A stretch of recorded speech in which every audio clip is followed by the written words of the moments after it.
Great. And we've got a few questions from Matt. And I think here's the first one. We've got 3 from Matt. We're going to do them one after the other. What happens if you wrap a sub 2 to an end buyer and the original seller files bankruptcy? It Matt, almost seems like a trick question.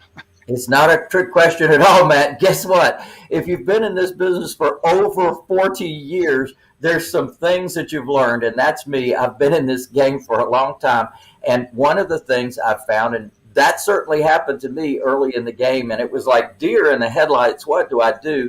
I'm responsible, and I've been paying on this mortgage, and now my seller has filed bankruptcy. Is that going to infect or affect me?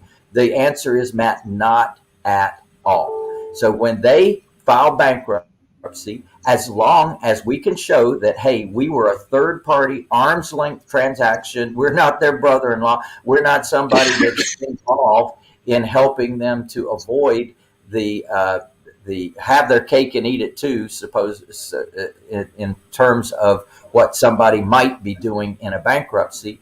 All the bankruptcy trustee wants to see is that it's an arm's length transaction and that you are continuing to make the payments. Because after all, that is the bankruptcy trustee's responsibility, is to have the creditors made whole if possible. If not, then to have the creditors get whatever is left in the liquidation process, their piece of the pie. Well, good news, yours is not part of that, even though your property would be named in, and that loan particularly would be named in the bankruptcy. That doesn't do anything to you, because here's what happens.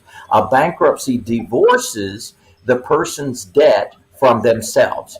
That doesn't mean the debt goes away. That means the debt is divorced from the individual that borrowed in the first place. The debt stays with the house. So if you are making the payments on that debt, not a problem. No harm, no foul. The lender is not damaged in any way in that. In fact, the lender is enhanced with your involvement in the transaction and making the payments.